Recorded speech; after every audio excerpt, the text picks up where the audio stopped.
Good morning, students.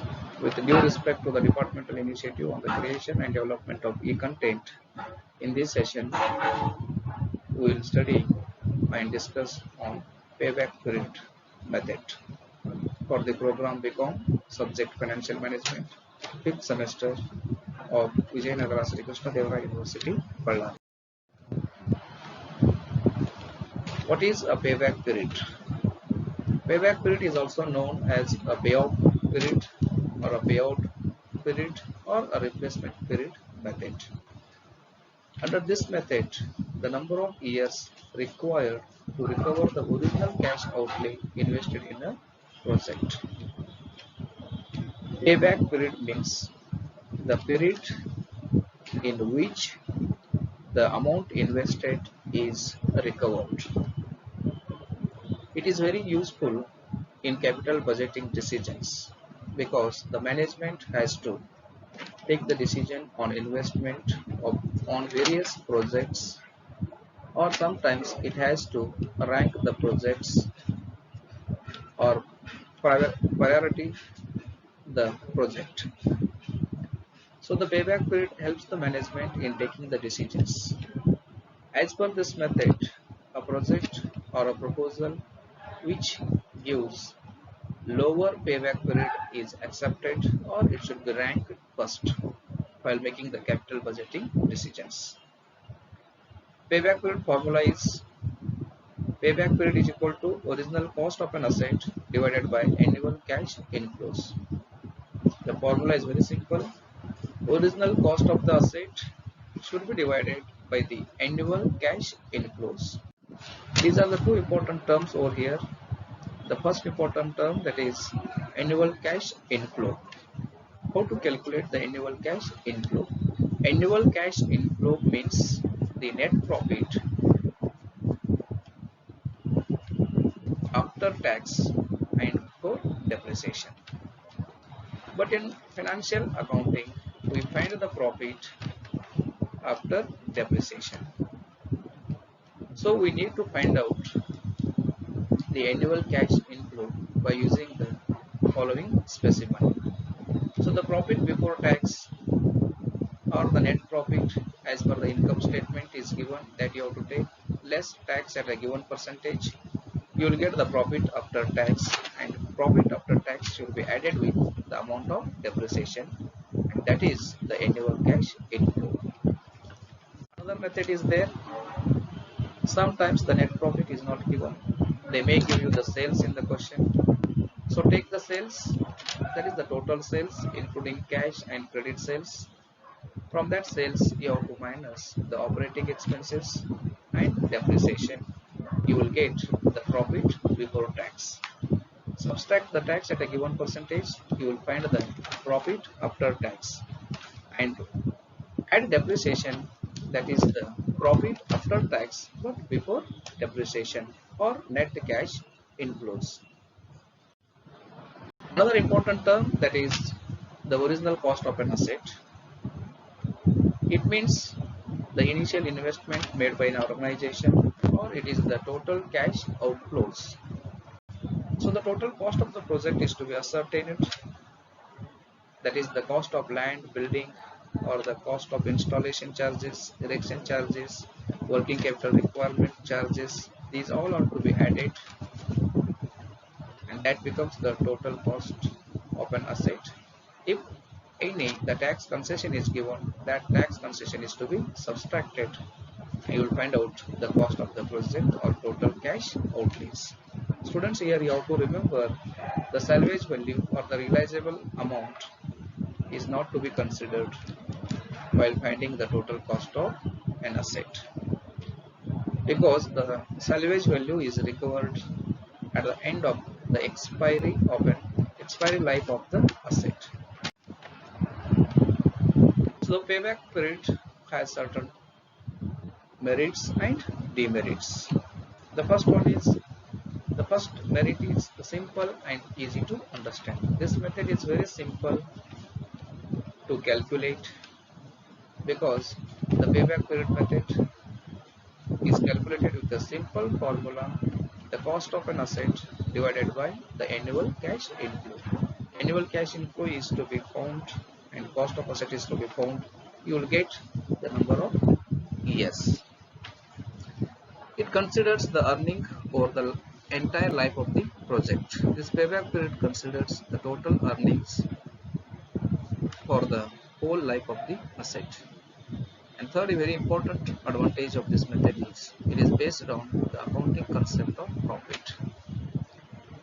In economics, you may study the economic concept of profit is different, accounting concept of profit is different.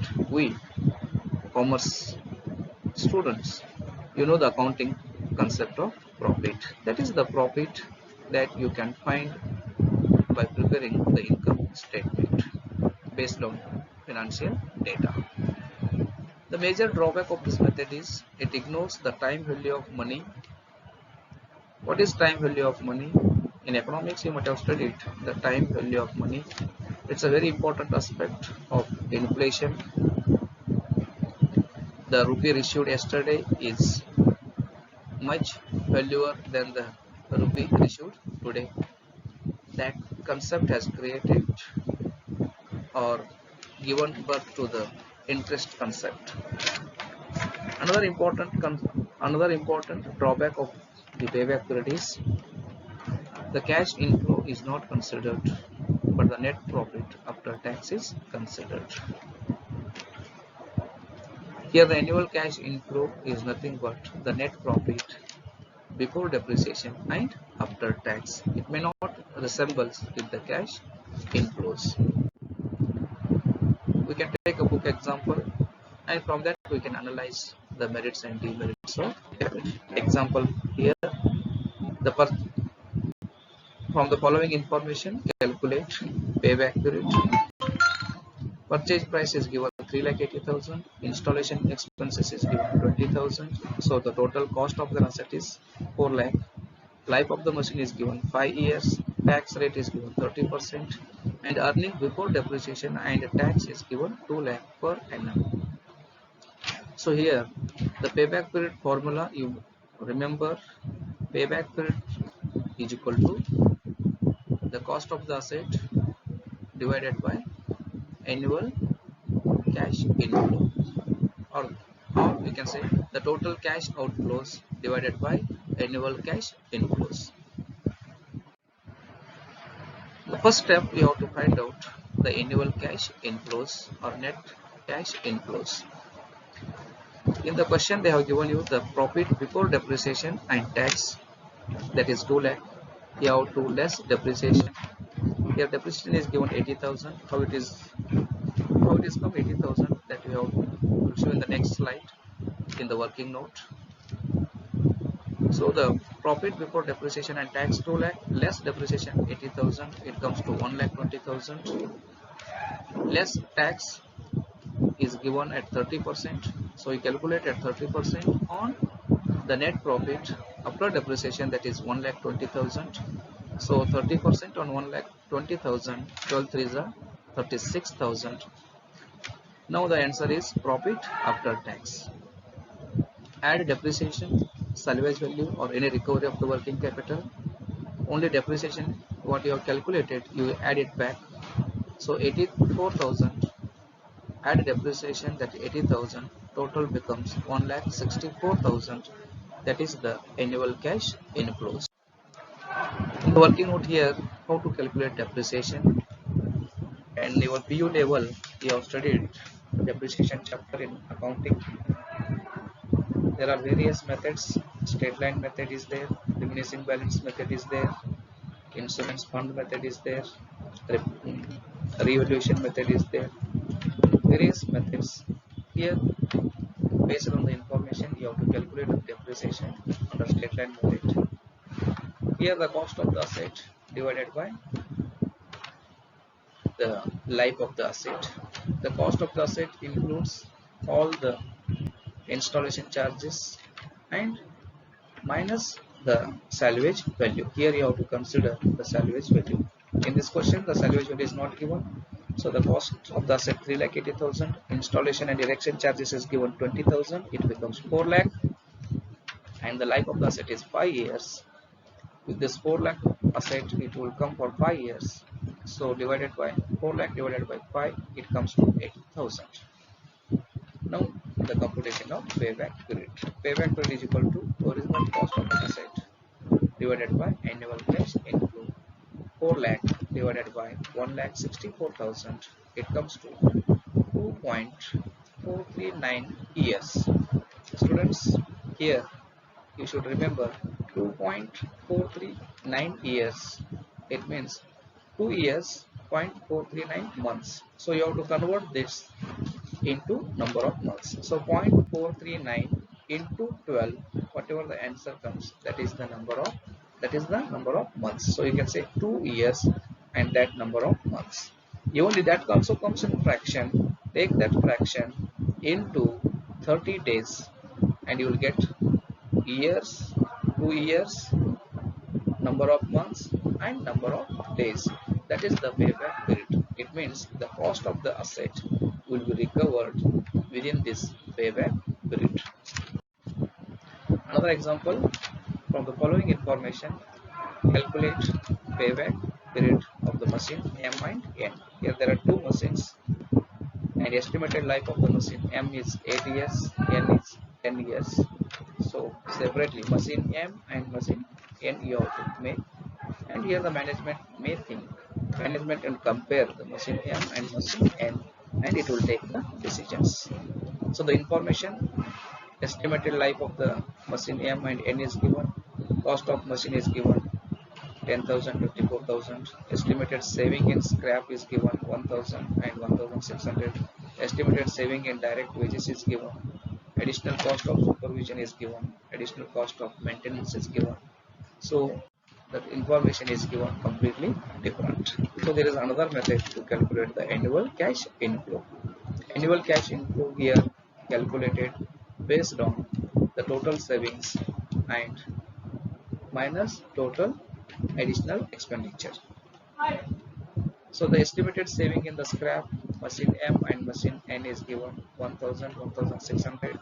Estimated saving in direct wages is given 8,000, 10,000. The total savings becomes 9,000 and 11,600.